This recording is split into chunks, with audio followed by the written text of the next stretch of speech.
This week's episode is sponsored by OM System. You're listening to the B&H Photography Podcast. For over 40 years, B&H has been the professional source for photography, video, audio, and more. For your favorite gear, news, and reviews, visit us at bnh.com or download the B&H app to your iPhone or Android device. Now here's your host, Alan Weitz. Greetings and welcome to the B&H Photography Podcast. My name is Alan Weitz. And I'm Jill Waterman.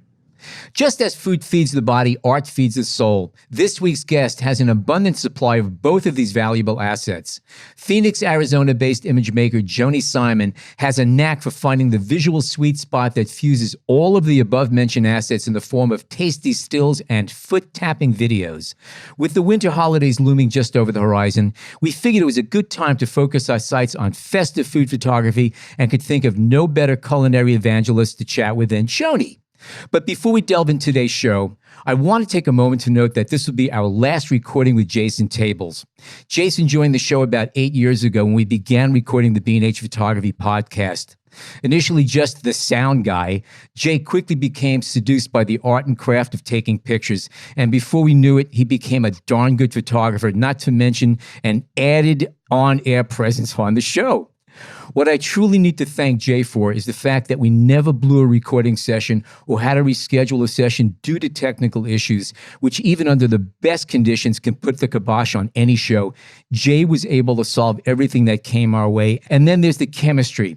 This show is a collaboration, and Jay was always there to share valued thoughts and opinions. You did good, Jason. Because of your efforts, this show is and remains a success in every sense of the word, and we only wish you the very best in the next chapter of your professional career. Godspeed, my friend, and may the wind always be at your back. Well, thank you so much, Alan. This has been the best project that I've ever worked on, and it's been certainly the most well-received and the best chemistry that I've ever had the pleasure of being exposed to with Alan and with John. Just two incredible collaborators and mentors that taught me so much about photography, about storytelling, about great content, and just about being great friends. And our friendships will last a lot longer than my tenure on this show. So the podcast is in great hands. Mike Weinstein is an excellent engineer, and he's going to do a great job. And Jill jumped on in place of John, and she hit the ground running, and she's already produced some excellent episodes. Thank you, John. Thank you, Alan. Thank you, Jill, and thank you, Michael. You guys are going to do great. Thank you so much, Jay, and all the best. So here we go. Instead of an apron, Joanie Simon wears many hats. She's a food photographer, published author, an educator, content creator extraordinaire, and her daily life is a bouillabaisse of camera gear and culinary delights. In just a baker's dozen years, that's 13 for the inexperienced cooks, Simon has built her brand into a powerhouse of creative content and learning. In addition to shooting commercial and editorial assignments, Joanie teaches food photography through her online platform, The Bite Shot, which is terrific. Her food photo adventures on YouTube and Instagram can be found at The Bite Shot and on TicToc at Joanie Simon Says. And you learn tons more from the many tutorials in her 2021 book, Picture Perfect Food. Joanie Simon, welcome to the show. Thank you. What an introduction. Yeah, I stayed up all night polishing that one. That was fun. No, your work is really, really a lot of fun. I especially like your video stuff. So let's start off. The holiday season is almost on us already. So what are your favorite holiday and seasonal foods to photograph, and what's special about them? Oh, man. Just last week, we were actually capturing a Thanksgiving turkey, and there is just something so much fun about just really going over the top. And I think that's one of my favorite parts about photographing holiday content is that you just get to use different props than you usually do. You get to think more creatively about the sets and the scenes. The way that we work around here, we're not really working with fake food, so we got to enjoy a turkey dinner after our shoot. Now, does that make it more difficult to style the food being that it's real food as opposed to fake? I've actually shot fake and real a long time ago, and there is a difference. What do you prefer working with and why? There's definitely been a trend that we've seen definitely over the last 5 years, but even more so since the pandemic. More and more consumers of food content are looking for things that look relatable, that seems achievable. So I call it kind of that aspirational achievable, that this looks like a turkey that would come out of your own home kitchen. Those perfected, perfectly manicured food scenes aren't necessarily as in demand as they maybe once were. I mean, there's certainly still time and place for that in terms of like advertising.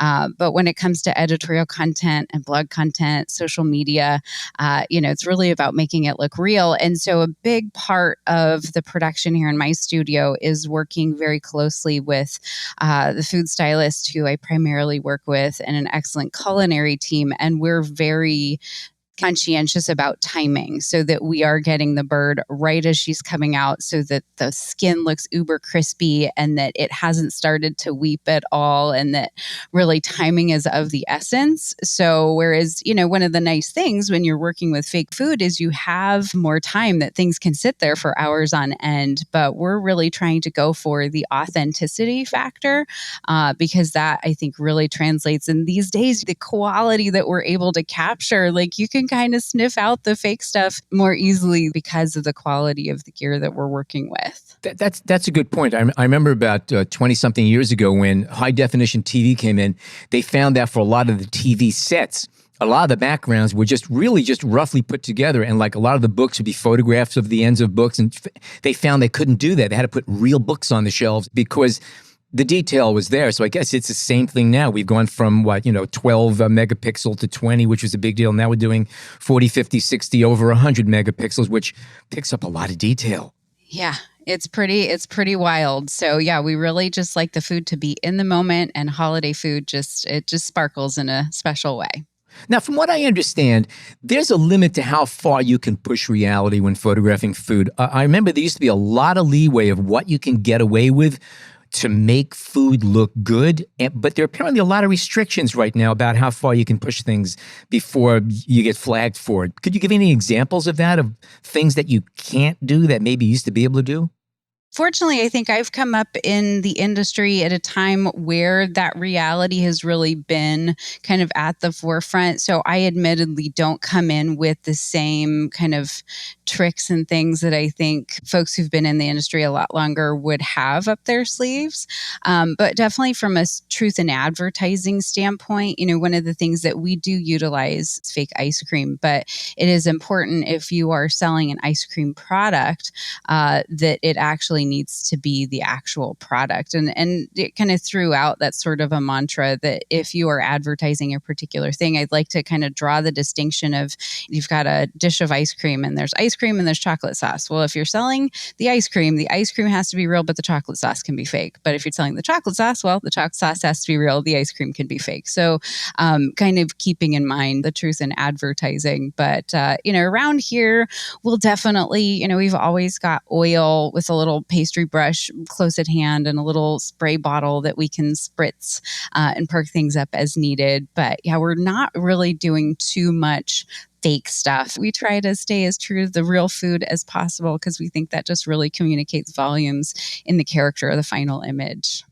Now, all of these rules and regulations we were just talking about as far as keeping things real, and that's quite literal what we're talking about, does that apply to editorial as well, or do you have more wiggle room with editorial shooting? I mean, definitely editorial. That's where we have some fun and some creativity.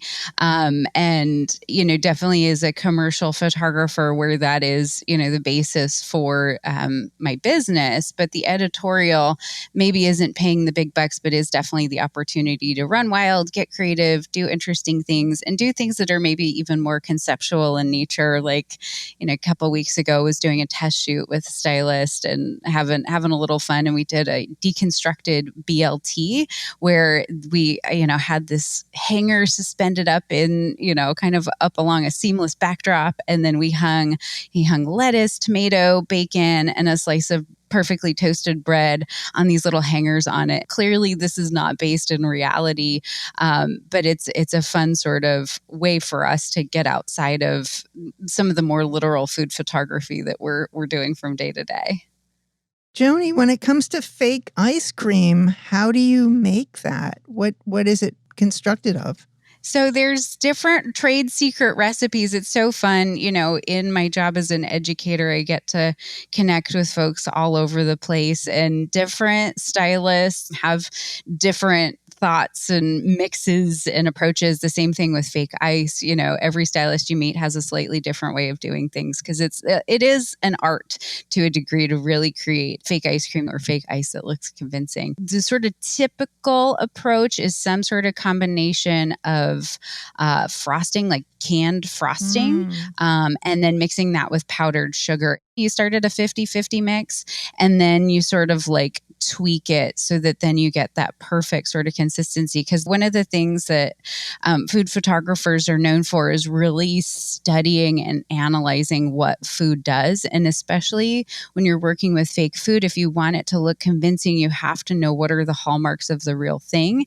And so looking at real ice cream, one of the magical moments is that thing called barking, where when you scoop the ice cream and it just sort of like has those little tears and it looks like bark, right? Like tree bark.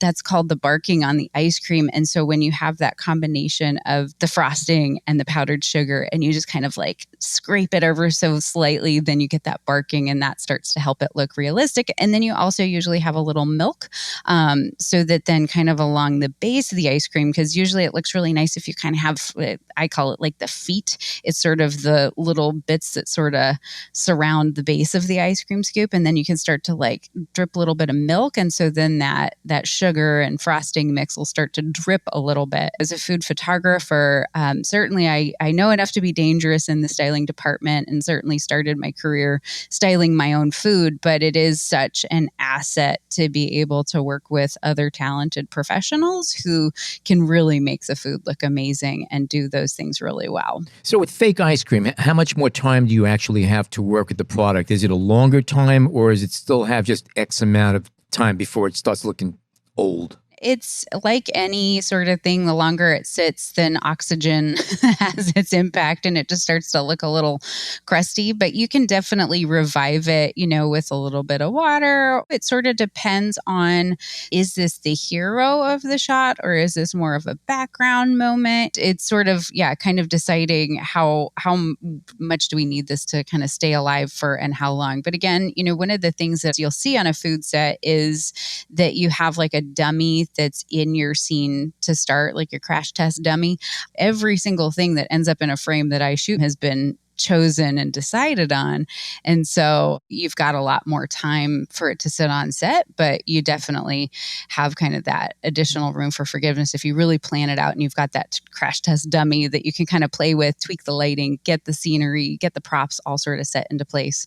It makes it easier that then when we put the hero in the set, I take the shot and then we're on to the next. So you don't necessarily need it sitting around super long if you've got a lot of that planning going into the process.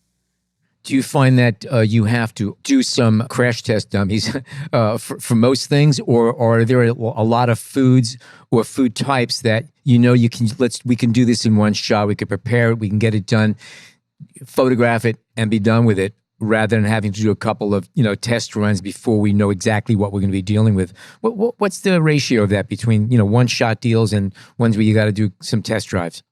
I mean, it's hard to say an exact percentage, but I think, there's probably a good 50-50 mix of it. It kind of depends. Like to me, bells and whistles go off in my brain of we're going to need to have a test in here if it's anything frozen. So, popsicles, ice cream, ice cubes, even drinks with ice in them. Things like that. Also, anytime cheese. If there's melted cheese, guaranteed, like I want to plan that ahead. I want to know what's happening. Also more complex things too, like burgers, anything that's going to change rapidly, anything with even, you've got things like avocados and other fresh produce that, second you slice them, they're going to start to oxidize as well. And sure, you can doctor them up with some, good hefty dose of lemon juice, but it doesn't look quite as beautiful as when it's freshly sliced. Same with citrus. Citrus, like there's this magical moment for the first couple minutes, and then all of a sudden, those sparkles just sort of start to fade, and you can throw some additional spritz on it. You can gloss it up, but there's just nothing quite the same as that magical moment seconds after you've sliced it. Same with steak. You slice into a New York strip, and there's that, if it's perfectly medium rare in the middle and you've got that pink, like that color only stays so long. And, as somebody who's done this for a long time, and I look at different ads and I'm like, how long did that poor little steak sit there? Because you can see, as it starts to get redder and redder on the interior, that's an indication to me that that steak's been sitting there a while. Mm. So, Joanie, you mentioned that you work with a food stylist and also a culinary team. How many people are generally on set when you're shooting food, and how do you collaborate? So the core is 3 to 4, depending on how many shots and the complexity of the work that we're doing in a given day. Brendan, who's the stylist I primarily work with, he's local. We connected a while back, and, it was just sort of a match made in creative heaven. We definitely have a very similar aesthetic and see eye to eye on a lot of things. And then he has 2 additional team members that sort of tag team sometimes, depending on if it's more savory versus more baking, because each of those team members kind of have their areas of expertise. But there's definitely been production days when we have a lot more to get through. And so it's sort of all hands on deck. When we have bigger productions, there's a local Digitech, and we've got some other culinary folks who may float in. But that's sort of the core of it. And it's interesting because I think that, we all hit it off the bat right off the top. But it is really wonderful to see the longer that we all work together and that we continue to take on new projects and do new things, that our collaboration just continues to get stronger and stronger, to the point where Brendan and I can kind of read each other's minds, and we've got a really great cadence with things. And we also, push each other and challenge each other and see different ways that things can be done. Because I think that's also the tricky part for a food photographer who has maybe been used to doing all the cooking and styling themselves and then transitioning to working with a stylist, is that you do have another person there, right? And so from a collaborative standpoint, I think that you get the best out of everybody when you realize, like, okay, maybe I would have done that differently, but I actually really appreciate the way that you've done this. And so, that kind of encouragement and that positivity, but at the same time, we all have super high standards around here too. I think I've gotten very lucky to find some really exceptional team members. It's taken everything up a level than I could have done by myself. So here's a question that I have for you. You're in Phoenix, Arizona, which is not the center of the commercial or advertising world, okay? Yet you have established yourself as a food photographer. You've got good clients. And from what you've just informed us, you have a very good support team as well as other assets out there that you can rely on to get the job done well and get it done right and have the client call you back soon after with another assignment, which is really what the goal of all of this is. You were in Phoenix already and decided to get into food. How did all this evolve? Yeah. So, I started out I've been blogging in some way, shape, or fashion since I lived in New York in like 2009. But yeah, moved back to Arizona where my family's all from. And we started a family, and I, sort of accidentally found myself in the food photography realm via content creation and Instagram and connections in the local restaurant industry. One day, one of them asked me, "Hey, can you come in and photograph our menu since you're a photographer?" And I'm like, "I'm a photographer? Okay, cool." But I have always enjoyed cooking, and at a certain point, started seeing the opportunity that there are a lot of food brands out there. And, this is 2015, 2016. I started to make connections via trade shows and events in the marketing world, like, the Fancy Food Show, which is hosted in New York, and just started doing a lot of that networking through kind of the content creation I was doing. But I started doing remote work with clients before remote work was an important thing, because I have 2 young boys. And so I didn't have this opportunity to be, running off to LA or New York or all these other things. But I saw this opportunity to create digital content for brands and for companies that I could make at my kitchen table at home. And so that's really where it started. One of my first shoots was for State Fair corn dogs, and it was literally at my kitchen table working remotely with the client to create the brief and the mood boards and understand what they want. And the majority of my clients actually have never met in person.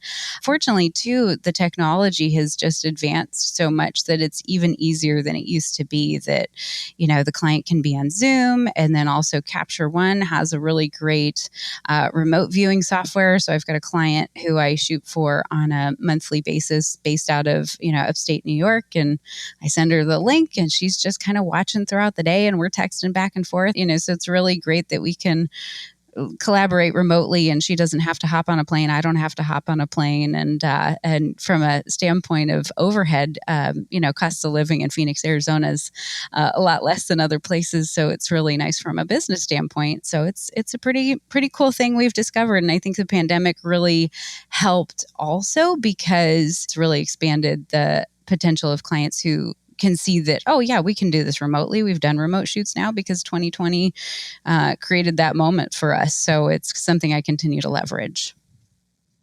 I think that's a great takeaway for a lot of our listeners, because a lot of our listeners live in, I'm going to say, remote locations, meaning not Los Angeles, New York City, Chicago, Atlanta, or any of the big cities. I'm just sticking to the United States too. That's not really fair. But you can be away from the metropolitan areas and still make it work if you understand, like you said, you went and you traveled and you made your contacts. And again, it's easy to reach out electronically these days. And if you have enough of a support group, which you do where you are, to help you execute these projects once you get the go-ahead to do it, that's a big thing, because not that long ago, if you wanted to make a living as a photographer, especially doing something specialized like food, for instance, you had to be where it all was. Otherwise, you just didn't exist, And by the way, you'll get a chuckle out of this. I remember doing a job once. The client was in Chicago. I'm in New York, and no one could be there. And we were shooting 4x5 Polaroids and faxing them. Okay. Now, and by the way, that was a big deal. They would look at the fax, make little drawings, and then fax it back to us. And like we were saying, wow, this technology is amazing. Man, I tell you, amazing. Like Zoom would have blown your minds. Oh my God. No, it's like, having been there, done that, I really appreciate what you're speaking about. And I'm really hoping that a lot of our listeners also appreciate the fact that you can do a lot without being there, for lack of better descriptions. True. Yeah, I think it's, the trick is to really take responsibility of the communication, because there is a bit of a luxury when the client's in person that communication is happening a bit more naturally because they're physically there. Whereas when I'm working remotely with a client and they are not physically with me, it is my responsibility to provide that outbound communications, those methods of communication, so that there are no surprises then when the images are delivered, that they've got exactly what we need. So it does take sort of that extra effort in terms of workflows and communications tools to really do that well. Now, your stills are very, very good, but I get the impression you have more fun doing some of the videos that you've been doing, because they're a lot of fun. They are. They absolutely are. I mean, I call them, toe-tapping videos. They are, and you could tell that you just went in there and just had a blast doing it. What do you prefer? Or should I not even bother asking that question? Stills or video? Oh, no. I still do love both of them for different reasons. It's so interesting because for the majority of my work for the most previous year has been more in the stills department, whereas I would say years previous, it was actually more video. But now we're ramping back up into video. Some of that is just based on the kinds of clients who I've been selecting and working with. But we hadn't done video in a bit for any clients. And so, the culinary team was in here here. We were doing it for we were doing some videos for a meat subscription company last week.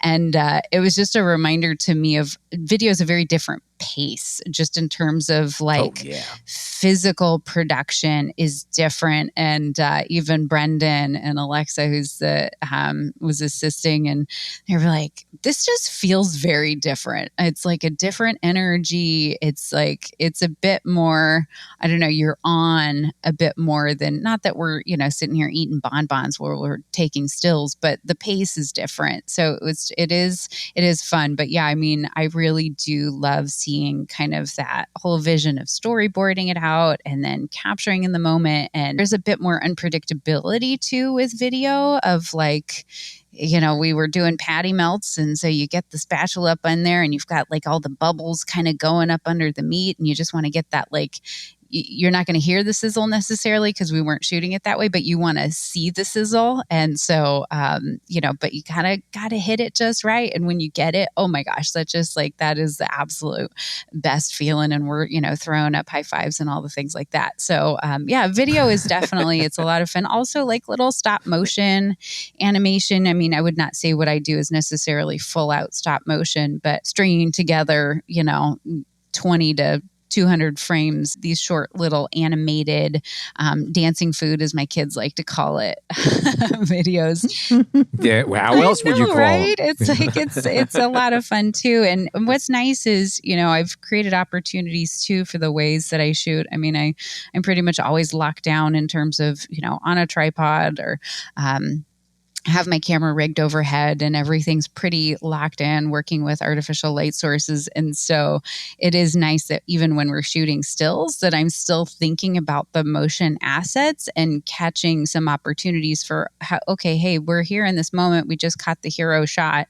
How do I maybe potentially just add a little animation moment to this to capture a couple additional frames to deliver a potential additional asset to the client that's also super fun and also super relevant. I think that, I think we're all painfully aware that the way that digital media is moving is that, video is definitely in demand. And so creating opportunities, even when we're doing stills, to add some video content to the mix.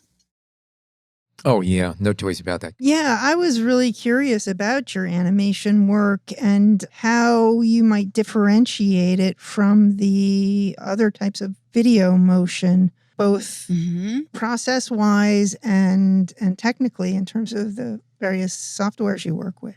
Yeah. So it kind of depends on the scope of what we're doing. Like there's a video we've got that we'll be sharing on social on Friday that was done for a client. We had shot a hero shot and I saw an opportunity to capture 10 additional frames to create sort of this looped video.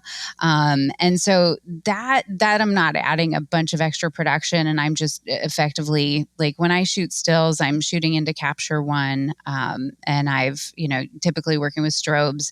And so I just kind of continued that mode because we were already set up for that.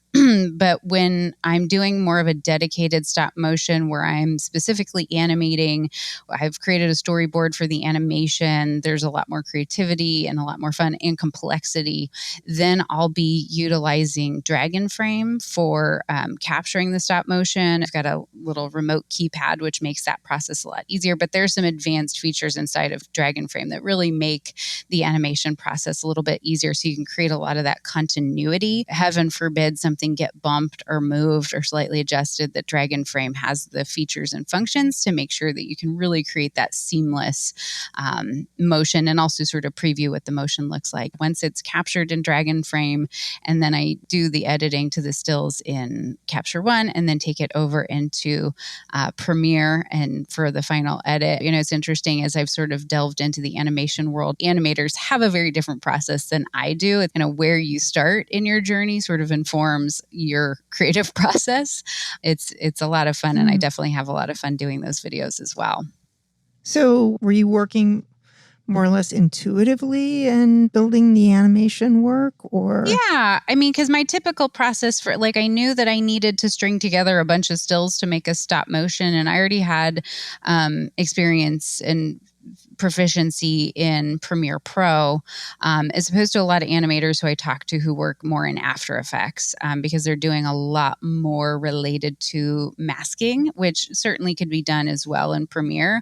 I was approaching it from the standpoint of a stills photographer who's used to sort of that workflow of capture in a tethered software, edit the photos for color and contrast, and then put it in, as opposed to other animators who I've connected with who are capturing in Dragonframe and then taking it into After Effects, stringing everything together, and then utilizing After Effects or Premiere and making adjustments to color and contrast and things like that. So I think there's kind of different ways to go about it. There's so many softwares out there that for the time being, I'm really happy with my process and it serves me well. That's great. And you mentioned you're working tethered. Is that basically essential to your workflow? For me personally, yes. It's interesting because, there was a shoot a while back that I ended up not tethered because we were on location and there were some limitations and things like that. And I felt like I was missing a limb, because I've become so dependent. I think that it's one of these things of any time we find ourselves in maybe a rut, but like my kind of typical go-to is that we are shooting tethered. I've got an additional large monitor for collaborating with the stylist that they're able to see what the camera's seeing and compose to the frame, as opposed to, setting up a scene and then me sort of exploring it. What we typically do is that, we will have the camera locked down, it's mounted, we're shooting tethered, and then we'll kind of compose the scene, get the food looking perfect, get sort of that hero shot. And then once I've got that, then I'll take the camera off the tripod and do just some additional exploration of the scene and capture maybe some additional angles or perspectives or details. But I always know that I've got sort of that safety shot is already like in the bank. So now I can just have fun and, we can start to mess up the food and stick a fork in it and take a bite out of it and see what else the scene has to offer once we've got that safety shot. Question I have for you. You're talking a lot about angles and colors and movement things. What kind of an art background do you have? Because you definitely have a knack for this. Well, thank you. It's very kind of you to say. Yeah, I've grown up in a very artistic household. My mom's a visual artist, calligrapher and painter, and come from a long line of creative folks. And then my undergraduate degree is in art history. There was definitely a huge part of me that was afraid to commit to being an artist, just because that didn't seem like a responsible path at the time.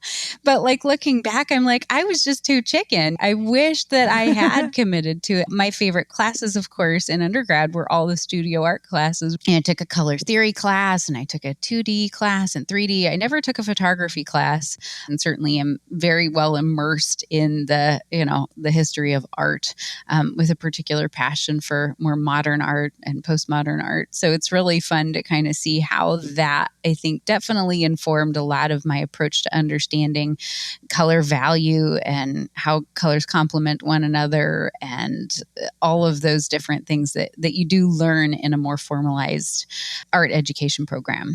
It's also nice because my husband, he's a sculptor. And so, we've definitely, art is in the bloodlines around here. And so it's really fun as we raise our kids and just really encouraging that, because it does feel risky. But I think that where we're at right now is the best time in the history of the world to be a creative person, because at the end of the day, creativity and artistry really can't outsource that to a computer. And there are so many ways to monetize and build a very respectable living as a creative person. There's a high value on that today.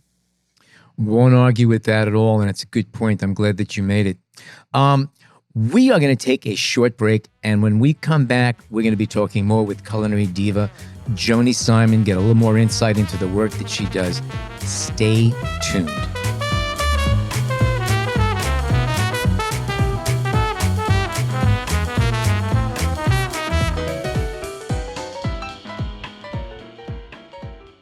OM System has just announced the OM5, their latest compact mirrorless camera built for adventure. Portable, packable, and meant to accompany you on your journeys, the Micro Four Thirds camera has been updated with improved image stabilization, image processing, and handheld high-res shot mode for making 50-megapixel stills without a tripod. Learn more about the OM5 and other OM system products at bnh.com using the link in our podcast show notes.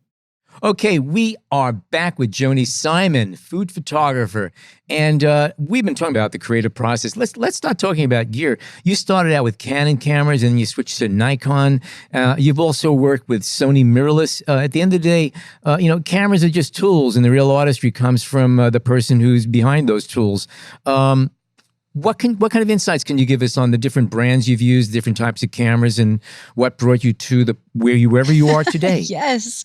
I mean, yeah, 100%. At the end of the day, like, they're all great, right? Like, you give me a camera and I'll have so much fun with it and we'll create some great images. And, I think as a food photographer, it's interesting because there are a lot of features that get boasted from the various manufacturers, like, oh, this image stabilization and this autofocus feature. And, for me as a studio food photographer, that the food is not really moving unless I'm moving it. And, the environments are very controlled. And so all of these sort of like bells and whistles aren't quite as important to somebody like myself. Whenever somebody comes into our educational systems and is asking questions about like, what camera do I buy? I said, well, if it's been made within the last 5 years, even 10 years, it's going to serve you great. Like, start with what you have because they all do great.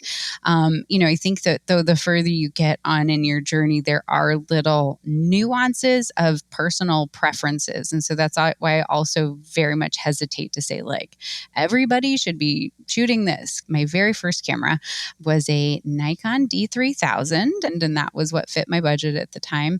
It accidentally got dropped and broken and irreparable damage. So then another photographer I knew was like, oh, this was like right as Sony mirrorless were like coming out. And so I bought a used A6000 from B&H and used that for a while. But it was one of those moments where I was like, I'm just not loving the images that are coming out of this. And like many, I think, beginner photographers go, it's the camera's fault that I'm not liking the photos. When in reality, I know now I lack the skills to know how to really leverage that camera. But I was looking around and I saw all these other food photographers who I knew, and they were all using Canon. And I was like, well, maybe I need a Canon camera. So I bought a 70D, which then that is the camera where I really did start to get serious about photography and video. And that I literally ran that camera into the ground. She just stopped working one day. I put so many shots and shoots and so much great work. First couple cookbooks I shot were all on that camera. Then at a certain point, I was very happy. I had the Canon 5D Mark IV. That again was like uber workhorse for me. That camera, you can still put it in my hands and I can navigate it without even looking at it. I know where all the buttons are. But I was having this little struggle in editing just in terms of like the colors. There was something that just felt a little oversaturated and a little extra to me. And I've got another friend who's a very accomplished photographer. And so I was like, what am I doing wrong that like my reds and oranges, I don't feel at home in these colors. And he said, well, have you ever shot Nikon? So he loaned me one of his Nikons. And, there is sort of that shiny factor of new gear, but he let me sit with it for a couple weeks and I continued to go, there's something to just the difference in the way that these colors look that really felt more true to my own personal eye. You can stack images, Sony, Nikon, Canon, Olympus, and they're all it's just going to be slightly different in terms of the way that those colors read. And so the Nikon files just felt much more to my own personal taste. And so I went back to B&H, used camera department, got myself a used D750 to really take some time and again spent a good year with the D750 until I was like, okay, now we're time to move. And at that point too, it was very clear that mirrorless technology was the direction of the industry and that it was time to move in that direction. And plus the additional features from a video perspective that mirrorless offers in terms of focus peaking. So that's when then I moved into the Nikon Z system and I've been very much at home there. My primary still stills camera is a Nikon Z7, and then my video camera that I use is the Nikon Z6 II for the higher frame rates at the 4K resolution. So very happy with that combination. They serve me well. But again, you put a camera in my hands and I'm going to have a good time. Well, I think it's really interesting. This whole past few minutes of listening to you talk was a really wonderful tour of how do you decide what kind of gear is right for you. And you were really straight with it. You tried several different brands, several different cameras. You took note of what you liked, what you didn't like, and then finally found a camera that gave you the best of all the things you needed. I think that is really the best way to do it. But I think it's really important that you use a camera that, like you said, in your case, gave you the color palette that you wanted. All right. To some people, it might be the feel of the camera or the way the menus. Some people will look at, say, Sony menus and want to just jump off the ledge, because you got to learn to use them. They're a little more, it's a different way of thinking with those. But I think it was an interesting evolution that you gave us for, going from, one camera to the next and why you did it and how you did it. And that's a good process, and you can't rush it, and you do have to live with a camera. And that's why I say for people who are looking to, they want to switch or they want to start doing a camera system, if you could rent a camera, if you live in an area where there are rental shops, that's a good way to do it. But again, we can get into a whole other conversation on that when they're alone. When you are working, though, do you work in manual a lot as far as manual exposure and manual everything? Do you knock the camera into totally dumb when you're shooting food? Pretty much, yeah. I do utilize autofocus fairly regularly. When I'm shooting tethered, there's an autofocus connection with Capture One. There's a button where you can kind of zoom into the exact focus spot, hit the autofocus button, and so that's then we're working with that. But yeah, I mean, otherwise manual, because we have the time. There's the flexibility. To work in any other mode would just introduce more complication and more factors. So yeah, really, it's pretty simple. I mean, I've also found I'm working on more complex. I'll knock everything down to manual because I know I have total control of what's going on.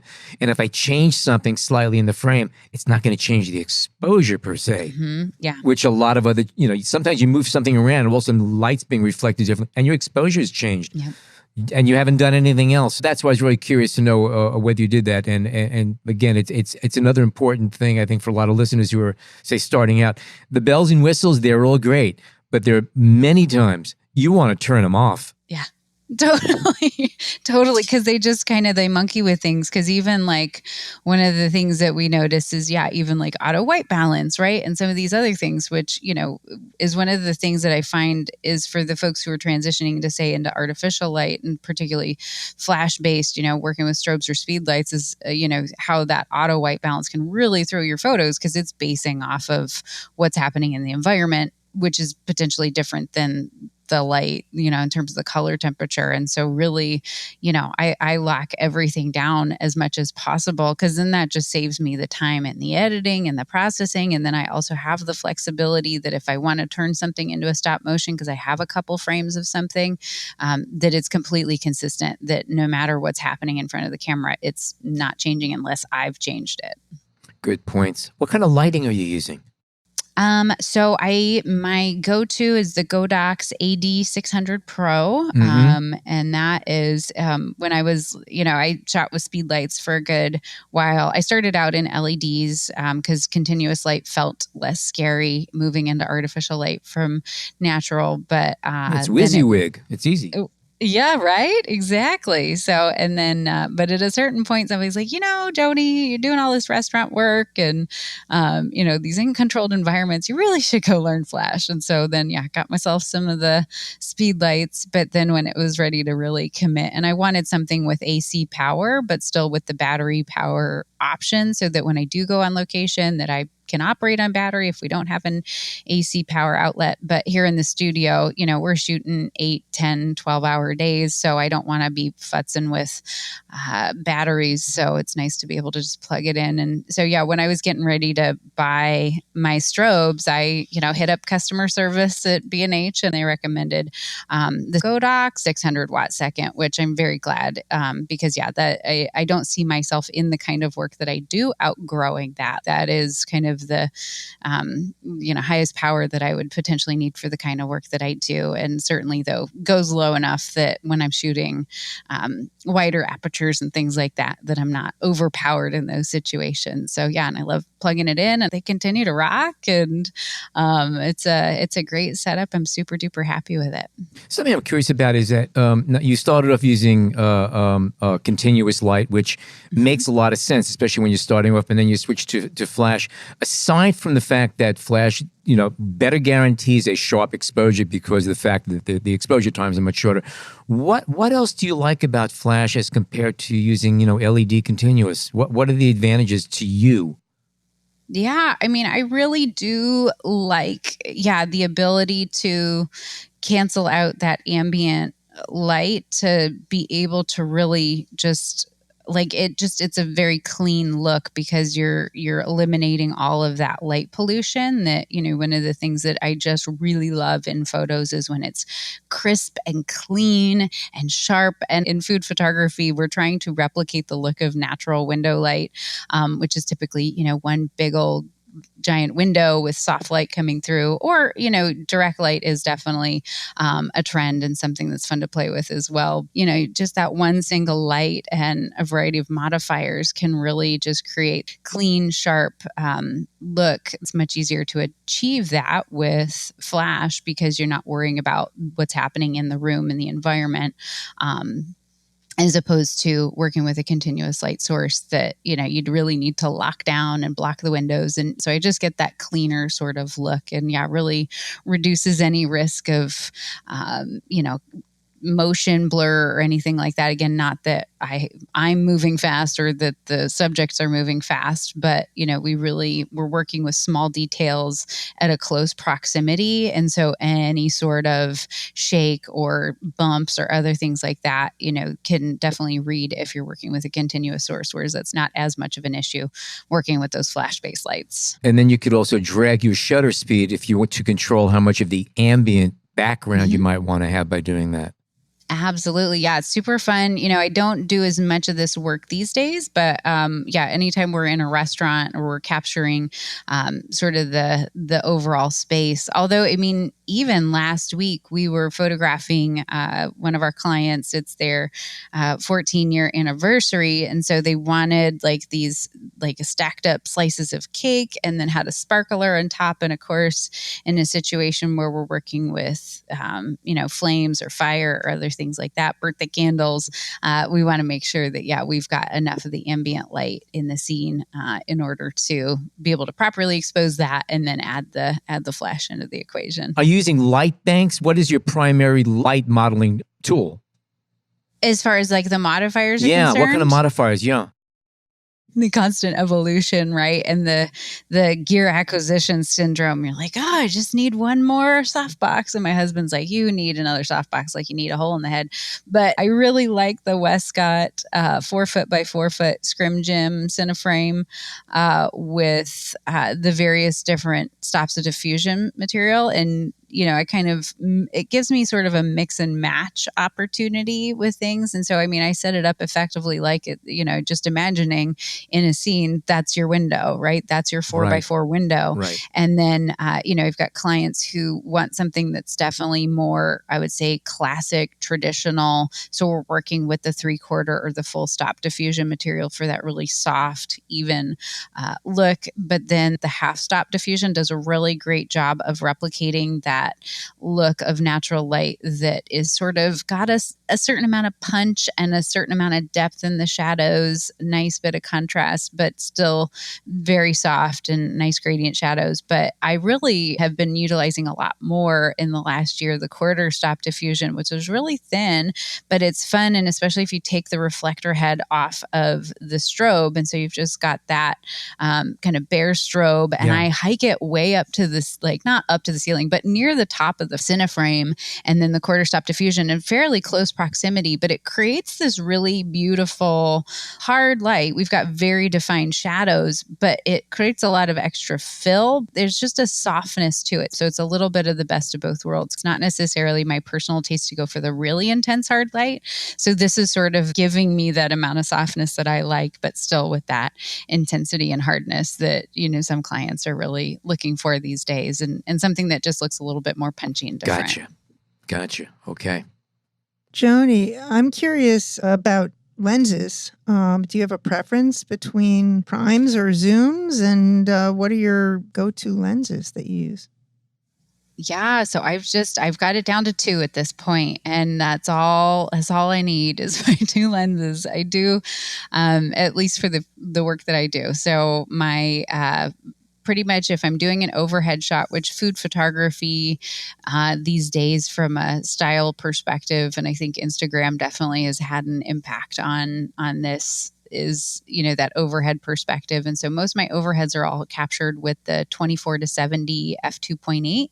And that just gives me that flexibility to zoom in, zoom out as I need. Really great for video too, from that same perspective, so that I can adjust that framing on the fly without having to, you know, re-rig things or physically move the camera as much.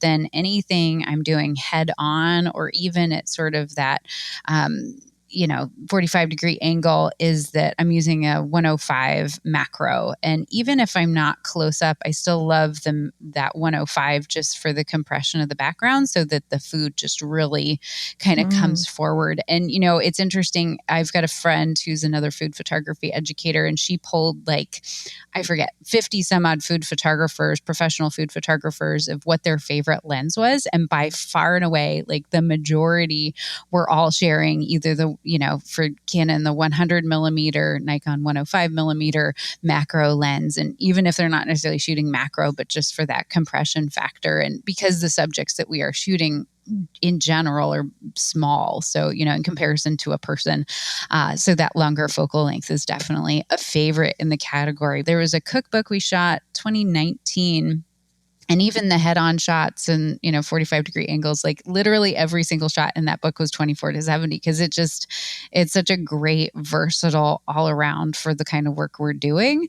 So you can only have one lens. The 24-70 would be my one lens. So I do have a 70-200, but I don't use that for food. That's more for, out in nature and having fun and getting creative there. So it's, those are my primary too. Nice.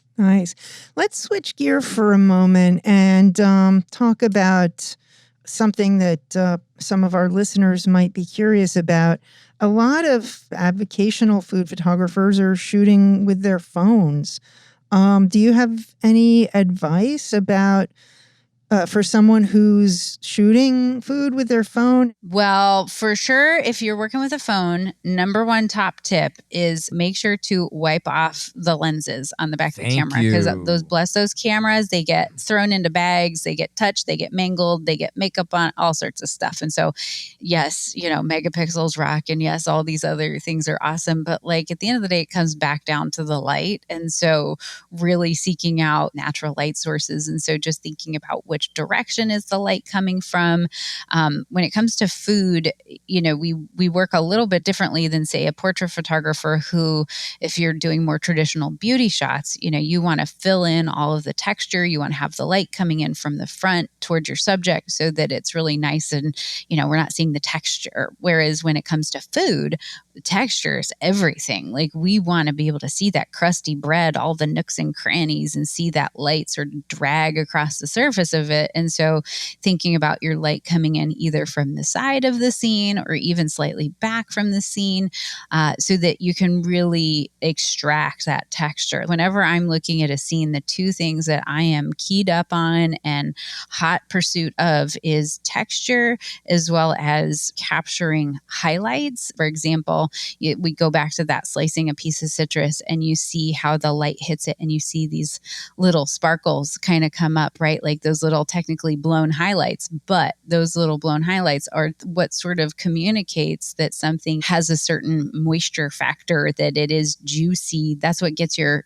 salivary glands going into overdrive, is seeing those little specular highlights. And you can absolutely capture that with the phone as well. So it's really about paying attention to what's the light doing, what's the food doing, and getting closer into the food. You know, sometimes we get so preoccupied with like styling out this elaborate scene and all these other things in the atmosphere, as opposed to like just get the phone up to the food. You know what I mean? Really let the food fill the frame and let the food do the talking. Tighter framing is usually something that whenever I'm coaching somebody, I'm like, don't worry, it's not going to bite. We can bite it. So that would be one recommendation. But if you're looking to go from phone to more formalized camera, then I would recommend definitely looking toward the mirrorless world, just because in terms of technology, that's where things are moving. Whatever manufacturer, I do think, you know, getting it in your hands, making sure that you like the way that feels. If you can rent or borrow or try these different things out, there's some really great entry-level crop sensor mirrorless cameras. I think Canon's got some new ones coming out. There's definitely some really great innovations in that space that make it fun to shoot. And so those are a great place to learn. You know, I just want to add one thing you're talking about with food photography, the phone, to get closer. And that is a big thing as well. But something else I was thinking of is that when people turn on their phones for the camera, it defaults to the wide angle quite often, depending on which phone you have.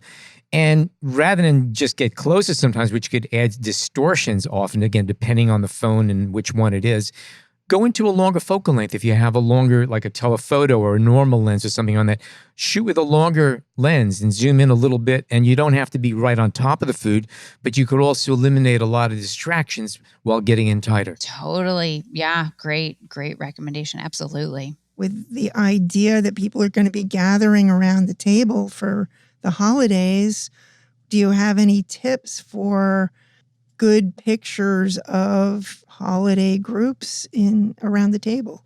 Yeah, I would say for sure, nobody looks cute putting food into their mouth. You know, I think that what you want to do is, it sort of depends on what's your intention with the photos. For example, you know, there's restaurants that'll come to me and say, hey, we'd love to have you come during dinner service and like just capture what's happening, you know, thinking there's like this magical thing. I'm like, no, that really doesn't. We need to make the magic happen. We need to stage the magic, right? And so you're going to have much more success in those cases, and end up shooting a lot less frames when you've sort of planned that out and you've staged it and you can direct the people. Whereas, you know, if you're thinking about your Thanksgiving dinner and you want to capture those moments, then, you know, thinking about just the moments maybe when the food is being passed or served, but not necessarily in the moments when people are actually eating. But I think about like special dinner events that I don't do as much events photography anymore. I very quickly realized like I just don't run at that pace. And so I don't really take on that kind of work. But the times that I have and the images that have been successful out of those shoots, it was, kind of more in that preparation stage, getting ready for it. I would say even like the moments in the kitchen, because to me, that's almost even the better part of Thanksgiving, is all of the time and effort that goes in ahead of time and that time in the kitchen together. And so capturing those moments as opposed to when people are actually sitting there and eating the food. And two, I want to actually enjoy the food when it's hot. So, I don't want to be running around necessarily with a camera in the middle of that. Good point. Very good point. Joanie, it's been an absolute pleasure speaking with you. Good, refreshing insights on food photography, and I think even just on basic photography and related subjects we covered today, it was really good. any upcoming events, any shows, books, classes that we should be aware of? Yeah, we have actually a series of free workshops all about building a food photography business. So I can absolutely get you the link to that. We're covering marketing, we're covering income and pricing, as well as workflows and customer experience. So would love to have anybody who's interested in building a food photography business join us for those. No doubt it's going to be a great class just based on the work I've seen of yours and chatting with you for the past hour. So I think it would be a good investment of time and effort. Thank so you. It's really good. Now, if people want to catch up on your work, your website, Instagram, where should they be going to? Yeah, all roads lead back to thebiteshot.com. That will link out to our TikTok, our Instagram, and YouTube, as well as our blog. And by the way, I started going through it, and I just kept going through it and going through it and going through it. It's well done. The format's great, and the little tidbits of information were really well done. I enjoyed it. You're doing a very good job on that. Thank you so much. I 100% credit the audience who's been with me now the last 5 years on the YouTube channel, who, continue to ask awesome questions and, have different insights. So it's definitely fed by the audience who consumes the content that gives me great ideas. Yeah, it's working. And again, all of the links to all of your sites will be in our show notes if anybody wants to follow up on it. And I recommend you do so. Joanie Simon, again, thank you so much for joining us today on the show. Thank you. My pleasure. If you're a fan of the show, but you're not yet a subscriber, head on over to Apple Podcasts, Spotify, or wherever you get your podcast and click subscribe. You want to talk it easy? It's absolutely easy, and it doesn't cost you anything. You can also find us on the Explorer blog, where we post photos from our guests along with our show notes. And please join us on Facebook at the B&H Photography Podcast group, where you can share your favorite photos and comment about the show. My name is Alan Weitz, and on behalf of Jill Waterman and Jason Tables, thank you so much for joining us today.